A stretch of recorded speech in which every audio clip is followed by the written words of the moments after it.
All right. Hello, everyone. Thank you for tuning into this whenever you're watching this. This will just be a little condensed recording on the communication and decision making content that I missed when I was sick, right? So I've, like I said, condensed it. I know you're working on your papers right now and have a lot of other finals coming up. So I've removed, obviously, where I was going to get conversation and discussion among you in class. I've also removed the videos. So those are things you can watch on your own time. But for the sake of today, it will just be an overview of the more important concepts and models in decision making as well as communication that you can use as an additional resource when it comes time to studying. Okay, so let's get right into it. So starting with communication, information flow, or the way that communication looks in an organizational setting, can look different ways. And here we're really speaking to the status or hierarchical level of the communicator and the receiver, right? So downstream communication or top-down communication are flows of information that are coming from leaders or people higher in the hierarchy or organizational structure that is giving communication to a subordinate, right? So either sharing a new policy or providing directives, orders, things like that, right? On the other hand, upward communication or bottom-up communication is when a subordinate or somebody lower in the rank or hierarchy is speaking to somebody higher in the chain, right? So things like sharing results or asking questions, looking for clarity, things or the typical types of information flow that would come from the bottom up. And then horizontal communication, as you've probably already gathered, are information flow that is shared across the same hierarchical structure or level of status, right? So communication between cadets, communication between anyone that is perceived at the same status or level. Okay, so this is now just a model of organizational information flow that puts a little bit more meat on the bone of what I just discussed. So on the left, you can see downstream communication, and typically this looks like the communication of strategies, objectives and goals, instructions, as well as new policy. Whereas on the other hand, ascendant or bottom-up communication is usually focused around the communication of problems, sharing results, offering new suggestions, asking questions, or clarifying requirements, right? Oops. And then finally, horizontal communication are the types of conversations or information flow that might be a little bit more comfortable to speak about with people at the same level, right? So sharing advice, asking for feedback, discussing problems and needs, things of that sort, okay? Organizations do, however, also have informal communication networks, right? So things like the Vine, right? Like the saying, I've heard it through the grapevine. And obviously this has pros and cons, right? So think of the conversations you have at the lunch table, in the gym, while you're walking to class. Sometimes if somebody is being replaced or there's a big change coming in an organization, it can be quite advantageous to hear things that are coming down the rumor mill, right? So decreasing the extent to which we get caught off guard, depending on who we are in the organization, that could have, you know, some pros in terms of knowing where they stand in an organization, depending on the change that's coming. But also there's some cons to that in that oftentimes these informal communications are inaccurate and are just founded in rumors, right? So we need to be very careful about who is sharing these informal messages about organizations, their reputation, and what they serve to either benefit or disadvantage them based on what they're sharing, right? So we need to be very careful about who is saying it and why they might be saying it when it comes to informal communication, okay? Now, in terms of how organizations can foster a whole host of different barriers to our communication, right? So, oops, too far. So you're going to start to see a theme in some of these barriers, and I think it's important for you to at least have a few that you understand and can describe, right? So some of the themes here are the social dynamics within the organization and how those dynamics have led to the norms of how we share information and communicate, but also the people within the organization, right? So remember last week we talked a lot about diversity equity, and inclusion.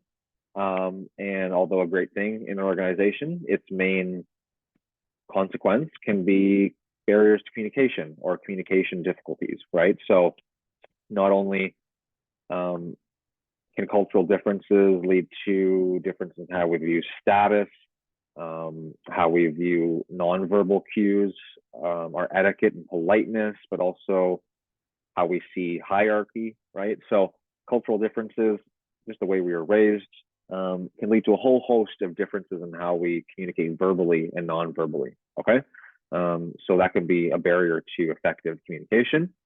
But then also, like I said, our social dynamics within the organization, right? So if our roles are conflicting or we don't have clear clarity, we don't have clarity on who is at which role, right? So where we fit in the organizational structure, whether upward or downstream communication is more appropriate. The normalization of feedback, or if we have communication or feedback channels set up in our organization.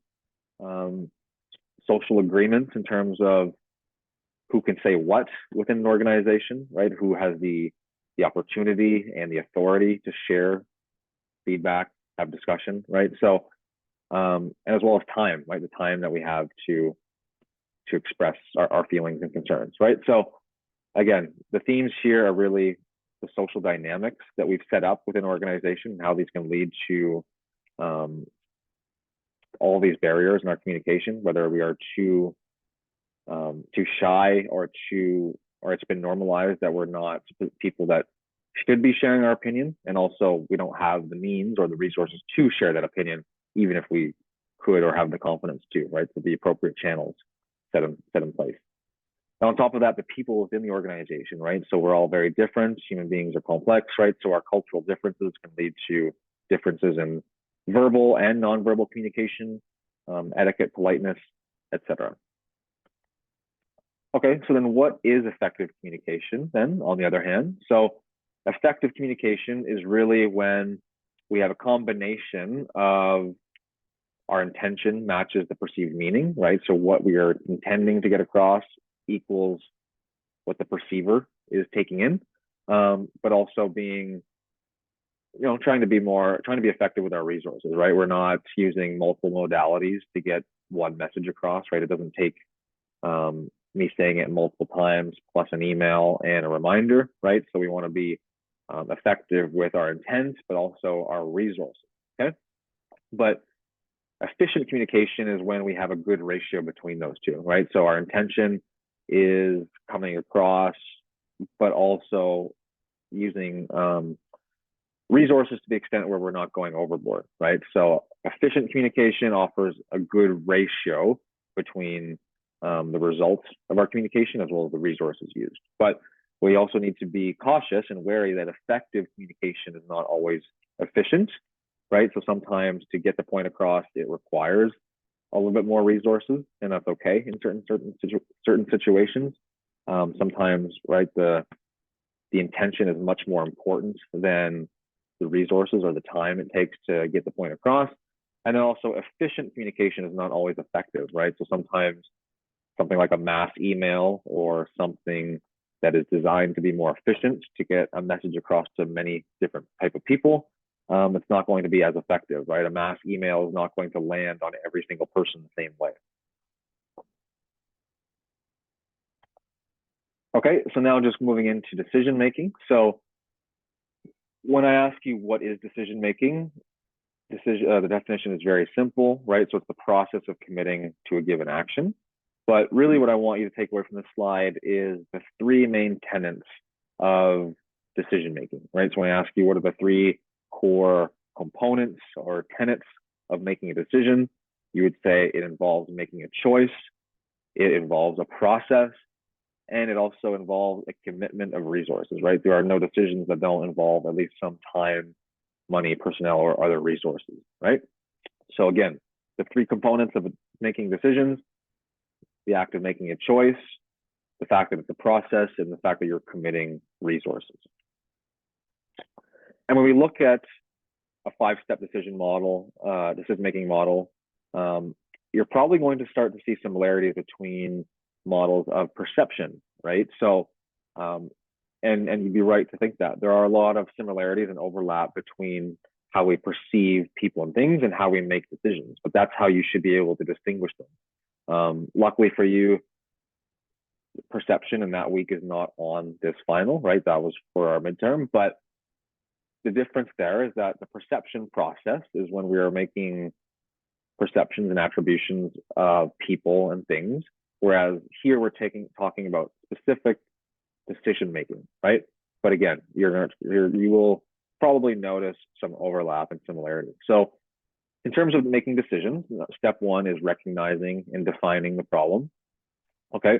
Two is identifying, analyzing the possible solutions, right? So the hamster wheel starts to turn, you start to lay out the possible solutions or options for your choice. And then you choose an action plan, right? So you make the choice, you then implement it, and then you evaluate it, right? So you monitor or gather and evaluate results in some capacity, right? So recognizing and defining the problem, identifying the possible solutions or your choices, choosing which one you're going to action, implementing it or actioning it, and then evaluation. Okay, so very simple 5-step model of decision making. And in the literature, there's two very broad approaches to decision making, right? One that is kind of in a vacuum, or what we would like to strive for, but more unrealistic, if that makes sense. And here I'm talking about the classical approach to decision making. Okay, so the classical view is basically an approach to decision making that assumes that we are acting in a world of absolute certainty, or that we're able to gather all of the necessary information and variables in order to make a perfectly informed decision, right? So again, that is a lovely thought and idea, and the idea that managers or leaders should always have complete information to make their decision is a nice goal, but very unrealistic, right? Really, most of our decision making is from a behavioral approach, right? So we as decision makers act accordingly to our perception of a given situation, right? We make the decision based on the best information that we have, or the best information that we can perceive, right? Because in any given moment, we have cognitive limits, right? Decisions sometimes have to be made fast. The goals of our decisions change, right? So the knowledge that we have to make decisions in the moment is very limited, okay? So again, the classical decision-making model or approach assumes that problems are clearly defined. It assumes that knowledge of all possible alternatives and their consequences are made aware. And then that allows us to make the most optimal option and employ the best managerial or leadership action. Okay, so again, see this as kind of the gold standard, or what we'd all love to have, but not our reality, right? We have cognitive limitations, and we have limited ability to be rational in the moment decision making, right? So most of the time, our problems are not clearly defined. Our knowledge of alternatives or the different choices that we have and their consequences are limited, right? We can't make that sophisticated of an analysis in short periods of time. And so the choice that we make is often just what we appear to be most satisfactory, or what makes the most sense in the moment. And that then leads to our action, right? But is often very limited. So another way to think about this, or different ways of thinking when we're making decisions. So we have analytical thinking, right? So a methodical, thoughtful approach to decision making and problem solving. So think of an intellectualized approach. You're trying to weigh the pros and cons very reflectively, thoughtfully, taking your time, right? So weighing out all the potential benefits and consequences and looking at every single angle you can in this form of analytical thinking. The other type of thinking is intuitive thinking, right? So listening to your gut, being a little more flexible and spontaneous in terms of how you are weighing the problems or benefits of your decision, right? So again, we've all had moments in our lives where we've made choices based on instinct and our guts that served us well, but we probably all also know that it can be misleading, right? So we need to ideally have a combination of these two forms of thinking when we're making decisions, at least when we have important decisions coming up where we have the time to employ both of these types of thinking. Again, in the moment, it's pretty hard to go back and forth deliberately between these two and look at it through different lenses. But when you're trying to think about the next step in your life, next big decision, you should want to think about it analytically, right? Weigh all the pros and cons, look at it from every angle, but also listen to your gut, listen to your emotions. How does it make you feel, right? You want to straddle both types of thinking. All right, so what are heuristics? Heuristics are going to sound very similar to cognitive biases, right? So if you remember all the different cognitive biases that we talked about in the first half of the semester, heuristics are very very similar, right? So heuristics are the mental shortcuts or kind of the biases that we have when we are making decisions or we want to make decisions more quickly and efficiently, right? So in the same way that cognitive biases make our perceptions and attributions of other people quicker and more simpler, but they're often wrong. Heuristics are the exact equivalent for decision making, right? So in the same way that cognitive biases are errors or distortions in our thinking, in our perception, heuristics are the simplified mental strategies we use to make decisions more efficient, okay? So again, they're going to sound very similar, and on the next slide or two, we're going to look at examples of heuristics, and you're going to see a lot of overlap between these heuristics and some of the cognitive biases that we've already learned. Oops, wrong way. So just to go through some of the main ones for you to know, the availability heuristic, right? So the fact that our decisions are based on more recent and related events rather than complete data, right? So we tend to lean more on information that we've heard recently that we can relate to rather than looking at a complete picture, right? So very similar to the recency bias kind of thing. Representative heuristics, right? So we make decisions based on similarities between the current situation and stereotypes of similar events, right? So let's say I'm trying to pick a movie for tonight and I see Hubie Halloween or Jack and Jill come up, and because I like Adam Sandler and I know that previous Adam Sandler movies were good, I'm going to choose that because I'm going to assume that it's representative of his old movies. And then I watch it and I realize it's a disaster and I've made a huge mistake. That would be a representative heuristic, right? So making decisions based on assumptions that this situation is going to be similar to a similar situation in the past. The anchoring or the adjustment heuristic, right? So our tendency to fixate on initial information without adapting to new information, right? So once we hear what works for us, we start to ignore more new information and just to, suppress extra noise, right? We hear what we want to in the beginning, so we anchor on that, and then we fixate our decision based on that piece of information without adapting to anything new coming in. Very much related to confirmation heuristic or confirmation bias, right? Our tendency to seek confirmation of what you think, right? So making decisions that are in line with what we already believed in that domain. And then the last three for you to know, hindsight bias, right? So our tendency to overestimate the extent to which an event that has already occurred could have been predicted, right? Overconfidence, so having too much optimism or confidence about our performance, right? So making decisions based on the fact that we're going to do better at whatever that is than we probably will. Maybe I'm going to, a friend asks me to run a marathon, and because I used to play sports, I go, okay, yeah, I'm athletic, I can do that. And then again, just like Hubie Halloween, another disaster. The chance error, right? The tendency to believe that the outcome of random events can be predicted, right? So maybe you decide that you're not going to make a decision on Friday the 13th, or right, so some type of assumption or weird assumption that you can predict future outcomes based on assumption or these chance heuristics. Okay. Now just moving into group. Oh, so actually before moving on, I meant to show you. So a lot of work on heuristics is based on the work of Daniel Kahneman. So someone I'm a big fan of.